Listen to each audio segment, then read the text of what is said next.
नमस्कार, बहुत स्वागत है आपका हमारे चैनल में। मैं सुचेता, वास्तु और एनर्जी रिसर्चर।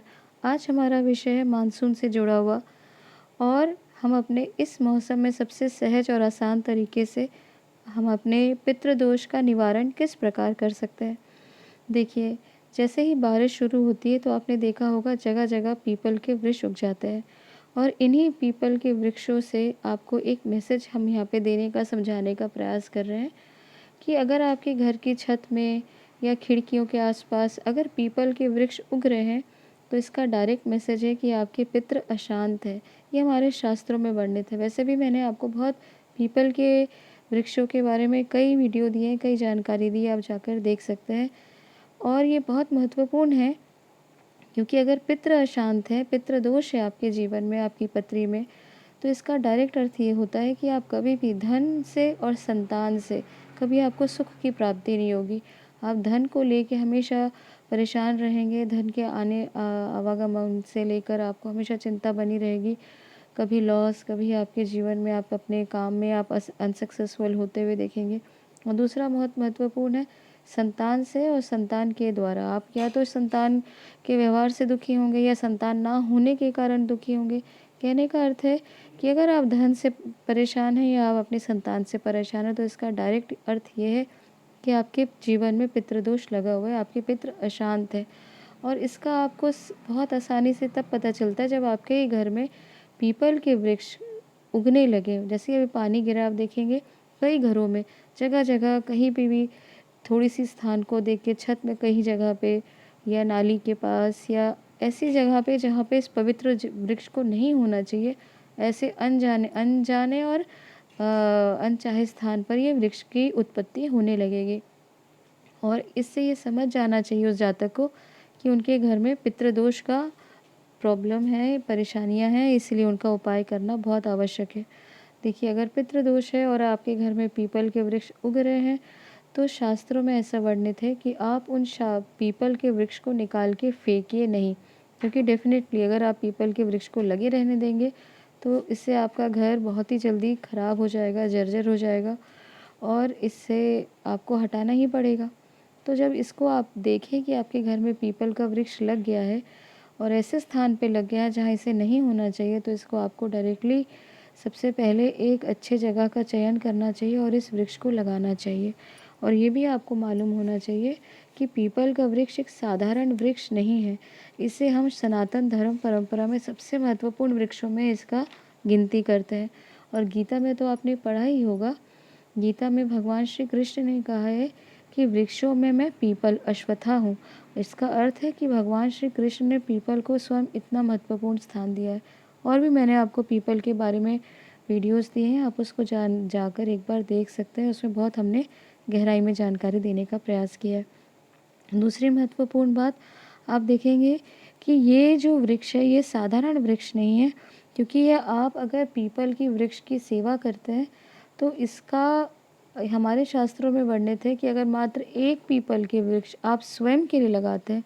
देखिए, यहाँ तो मैं आपको ये बता रही हूँ इस वीडियो के माध्यम से कि अगर आपके घर में पीपल का वृक्ष हो रहा है तो इसे आप अच्छे स्थान पर लगाइए और आजीवन इसकी सेवा करिए, ताकि आपके पितृ जो है शांत हो, उनको शांति का अनुभव हो सके। और दूसरी बात, अब मैं आपको ये भी बता रही हूँ कि अगर आपको मोक्ष की, आप असेंशन की इच्छा रखते हैं, आप निर्वाण की इच्छा रखते हैं अपने जीवन में, कि आप ये जन्म मरण के चक्र से बाहर आना चाहते हैं, तो आपको अपने ही जीवन काल में एक पीपल के वृक्ष को लगाना है और आजीवन सेवा करनी है। देखिए, इसमें मैं बहुत ज़्यादा ज़ोर दे के कह रही हूँ कि आजीवन आपको सेवा करनी है।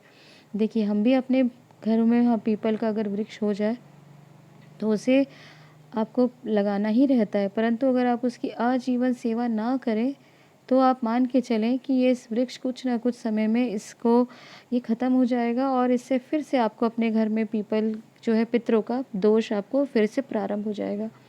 तो अपने लिए उपाय करें या अपने पितरों के लिए उपाय करें, तो नियम तो यही कहता है कि इसको आपको आजीवन लगा के सेवा करनी ही है, तभी आपके पितरों की शांति होगी। नहीं तो आप देखेंगे या कोई गाय खा ली या जो पेड़ है अपने आप स्वयं सब खत्म हो गया, या कोई ना कोई कारण बनेगा, वो जो है वृक्ष जो पितरों के लिए लगा है वो नहीं जी पाता। ये मेरा भी स्वयं का देखा हुआ अनुभव है। 1-2 साल में कुछ ना कुछ ऐसी दुर्घटना हो जाती है, घटना घट जाती है कि वो वृक्ष जो है वो पूरी तरह नहीं उग पाता, वो पीपल का वृक्ष नहीं जम पाता। तो इसके लिए आपको ध्यान ये रखना है कि इसको आजीवन सेवा करनी है। दूसरी महत्वपूर्ण बात, अगर आपको अपने घर पे के आसपास ही अगर आपको लगाना चाहिए, वैसे तो पीपल के वृक्ष को मंदिर या कोई शुद्ध स्थान में, पूजा स्थान में, धर्म स्थान में लगाने का नियम बताया गया है। तो कई लोग इसमें गलती करेंगे, घर के आसपास ही पीपल का वृक्ष लगा दें, तो ये आपको ध्यान रखना पड़ेगा। अगर आप अपने घर के कहीं आसपास, कहीं लेन में या ऐसे स्थान पे लगा रहे हैं, तो ये पीपल का वृक्ष आपके घर पर छाँव ना बने, इसका आपको ध्यान रखना चाहिए। अगर कोई भी वृक्ष का ये नियम है, वास्तुशास्त्र में इसका नियम दिया गया है कि कोई भी वृक्ष 2 घंटे से 3 घंटे से ज़्यादा, या 2 या 3 घंटा कहने का अर्थ है, उससे ज़्यादा उसकी छाँव आपके घर पर नहीं पड़नी चाहिए। अगर पड़ती है तो ये भारी दोष का, वास्तु दोष का कारण बनता है। और पीपल का वृक्ष, जैसे मैंने बताया कि बहुत ही ज़्यादा पवित्र और देवीय वृक्ष है, तो इसीलिए तो इसके साथ कुछ और भी नियम जुड़ जाते हैं, क्योंकि ये एक, आप देखें कि एक स्पिरिचुअल वृक्ष होने के कारण, हमारी आध्यात्मिक शक्ति का इसे कनेक्शन होने के कारण, आपको ये भी मालूम होगा कि पीपल का ही एक वृक्ष है, जिसे बहुत से सिद्ध मुनि जन अपनी निर्वाण की जो है अवस्था को प्राप्त की, जैसे रामकृष्ण परमहंस आदि। तो ये वृक्ष साधारण वृक्ष नहीं है। अगर आपका ये, जैसे आपका ये एक और नियम है वास्तुशास्त्र में कि मंदिर भी आपके घर के आसपास नहीं होना चाहिए, और ऐसा कोई मंदिर नहीं होना चाहिए जिसकी छाँव आपके घर पे पड़े। वही नियम पीपल के साथ में भी लागू होता है। अब आप पूछेंगे कारण क्या? देखिए, ये एक माध्यम है, इसको आप एक पाथवे कह सकते हैं। एक डायमेंशन से दूसरे डायमेंशन का पोर्टल कह सकते हैं, जिससे आप ट्रैवल करते हैं। जैसे आपको मन में साधना या भक्ति, या आप ईश्वर से कनेक्ट करते हैं, तो ये तो आपको पता ही है कि ईश्वर आप दूसरे डायमेंशन से कनेक्ट कर रहे हैं, हायर डायमेंशन से कनेक्ट कर रहे हैं। तो इसीलिए ये नियमों का पालन किया जाता था। ऐसे पवित्र वृक्ष या मंदिरों का छाँव होना घर पर एक भारी दोष का कारण माना जाता था, कि आप बैठे बैठे ही अपने घर में दूसरे डायमेंशन, दूसरे पोर्टल से कनेक्ट करते हैं। और हायर डायमेंशन होने के कारण आप देखेंगे कि जो आपके जीवन में, इस जीवन में आप चाहते हैं, वो तो आपको जीवन में प्राप्त होगा ही नहीं, और आप दूसरी चीज़ों से आपका माइंड डाइवर्ट होगा, यानी हायर एनर्जी से आप कनेक्ट करेंगे, और इस जीवन को आप पूरी तरह, जिस कारण से आपका जन्म हुआ है, वो आपको प्राप्त होगी नहीं। तो ये सब कुछ गूढ़ कारण है, जिसके कारण इन नियमों को बनाया गया। तो ये आपको हमेशा ध्यान रखना है कि ये जो बारिश का पानी का जो ये मौसम है, सीज़न जो इस मानसून शुरू हो चुका है, इसमें कहीं भी आप पीपल का वृक्ष देखें तो इसको आप ज़रूर लगाएं, क्योंकि वृक्षों का बहुत महत्वपूर्ण स्थान है। आज की डेट में क्लाइमेट चेंज देखें या गर्मी का, अभी आप देखेंगे कि बहुत भीषण ठंड भी पड़ेगी। तो इन सब चीज़ों से बचने का एक ही मात्र कारण है कि वृक्ष लगाएं। और इस पे हम आपको और भी जानकारी देंगे वृक्षों से जुड़ी हुई, तो हमारे चैनल से आप कनेक्ट ज़रूर रहें, और हमारे चैनल को सब्सक्राइब करना बिल्कुल ना भूलें। धन्यवाद।